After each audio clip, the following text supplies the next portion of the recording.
안녕하세요. 책소리의 서다입니다. 오늘은 세이노의 가르침 중에서 허드렛 일부터 제대로 하라라는 내용을 함께 읽어보려고 합니다. 우리는 종종 허드렛 일을 하찮게 여기고 그런 일은 자신이 아니라 다른 사람이 해야 한다고 생각하곤 합니다. 오늘의 내용을 통해 허드렛 일의 의미와 태도의 중요성에 대해 다시 한번 생각해보는 시간이 되었으면 합니다. 대부분의 사람들은 회사에서 허드렛 일을 시키면 아주 기분 나빠한다. 학력이 높은 사람들일수록 더 그렇다. 신입 여사원들 중에는 커피 심부름이나 복사 심부름 같은 일을 하고자 취직한 것은 아니라고 불평하는 사람들도 많다. 왜 사람들은 허드렛 일들을 우습게 여길까? 나보다 못한 사람들이 해야만 하는 일을 그들보다 훨씬 잘난 내가 한다는 것은 말이 안 된다고 생각하기 때문 아닐까? 커피 하나도 제대로 타려면 만만한 일이 아니다. 원두 커피나 그라운드 커피 종류에 대하여 배웠다고 끝나는 것이 아니다. 인스턴트 커피도 어떻게 타는가에 따라 향이 다르다. 커피잔에 뜨거운 물을 붓고 헹궈내어 컵의 온도를 따뜻하게 한 뒤 물을 깨끗이 털어내고 인스턴트 커피를 넣어라. 거기에 뜨거운 물을 조금만 부어 커피 가루를 완전히 잘 괸 뒤 그 다음에 비로소 나머지 물을 채워 넣어야 향이 살아난다. 그뿐만이 아니다. 커피를 타다 준 사람들 각각의 기호, 즉 커피와 설탕과 크림이 어떤 식으로 배합되어야 하는지를 기록하여 놓아야 할 것이다. 그 정도까지는 했으니 이젠 됐냐고? 아니, 그 기록한 것을 탕비실에 붙여놓아 네가 결근했을 때도 다른 사람이 그것을 보고 누구에게 어떻게 커피를 타다 주어야 하는지를 알 수 있도록 하여야 한다. 이것이 이른바 지식 경영이다.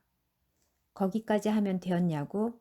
아니, 커피, 설탕, 크림 등이 한 달에 얼마나 소요되었는지를 통계로 만들어 현재 이러이러한데 이것을 저러저러하게 개선시켰으면 좋겠다고 말해야 한다.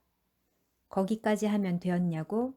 아니, 종이컵을 사용하여 비용이 많이 드니 개인 머그컵을 준비하자고 하면 어떨까 등등. 복사는 어떨까? 입사 몇 개월이 되었는데도 복사기는커녕 자기 책상 위에 놓인 전화기에 붙어있는 여러 버튼들의 기능조차 제대로 파악하지 못하는 직원들이 대다수이다. 나는 신입사원들이 먼저 고참 사원들에게 복사기 사용 설명서나 키폰 사용 설명서를 달라고 하는 경우가 없다는 것을 경험적으로 안다. 팩스는 또 어떤가? 팩스 기기에 달린 버튼들에 대해 완벽하게 알려고는 아예 하지도 않는다. 상대방이 팩스를 받았을 때 어떻게 보일 것인지를 미리 생각하여 보내는 직원 역시 100명 중 1명꼴밖에 되지 않는다. 99%는 자기가 가진 서류 원본을 그대로 상대방에게 보낸다. 그 원본에 컬러 도표가 사용되어 있다면 팩스를 받았을 때 흑백으로 인쇄되면서 컬러 구분이 사라지기 때문에 읽을 수 없게 되는 경우가 허다하지만 그런 것은 생각도 하지 않는다. 신문 기사 같은 경우 작은 글씨들을 팩시밀리가 뭉개버린다는 것을 미리 생각하여 그 부분을 크게 확대해서 보내는 사람 역시 만나기 정말 어렵다.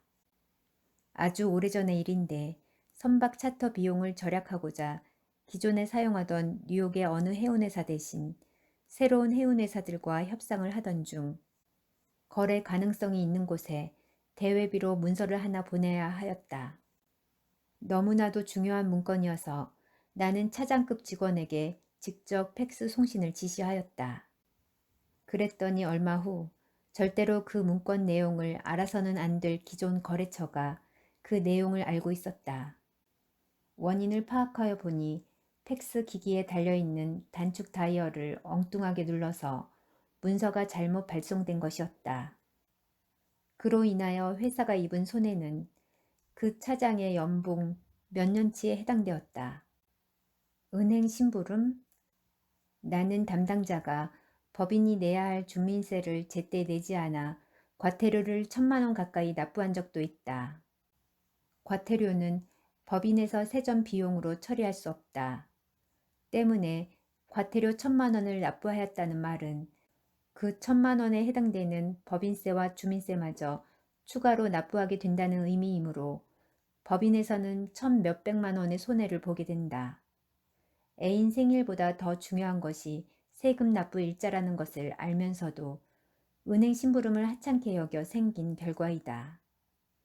인터넷 뱅킹이 없던 시절이었기에 은행에 가야 했었다. 서류 정리는 어떨까? 마이크로소프트의 윈도우가 세상에 등장하기 오래전 도스 시대의 이야기이다. 하드디스크 가격이 너무 비싸 도스용 워드 프로세싱 프로그램들은 1바이트라도 아껴야 했기 때문에 문서 제목을 붙일 때 글자 수의 제한을 받았다. 당시 대한민국 굴지의 법무법인에서 오래 일했던 직원이 경력사원으로 입사하였다. 나는 전 직원 중 일부를 골라 불시에 컴퓨터 파일을 체크해보곤 하였는데 반년 정도 후에 그 직원의 파일 목록을 보곤 기절할 지경이 되었다. 문서 제목이 모두 001, 002, 003 순으로 붙어 있었기 때문이다. 그의 답변은 법무법인에서도 이렇게 했었는데요 였다. 내 대답은 이런 닭대가리, 속으로만 말했다. 그렇게 정리한다면 무슨 문서가 어디에 처박혀 있는지 도대체 어떻게 안단 말인가. 허드렛 일에서 생겨난 잘못은 종종 회사에 큰 손해를 끼치지만 담당자들은 기껏해야 심할서를 쓰거나 죄송합니다라고 말하기만 한다.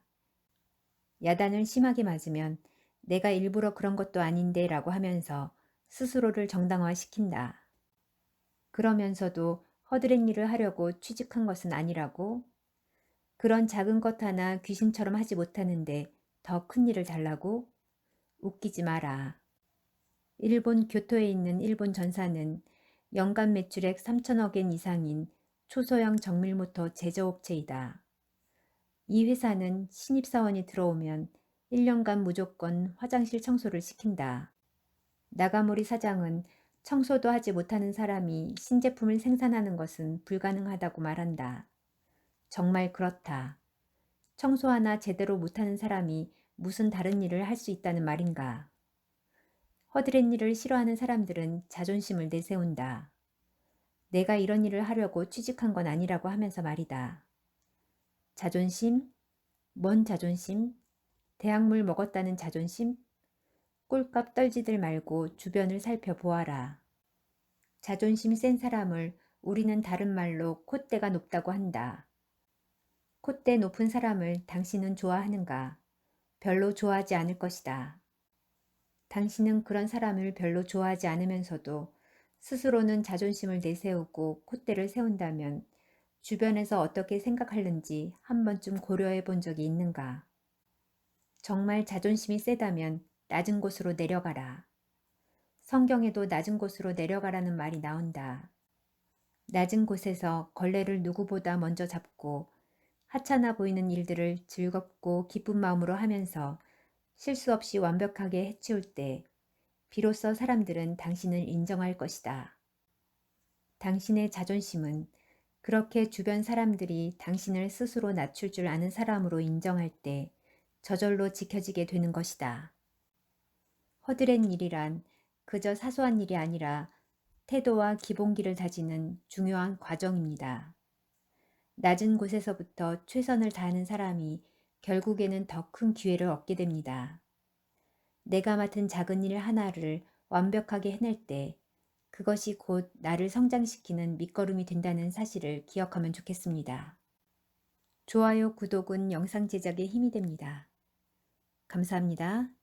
책소리의 서다였습니다.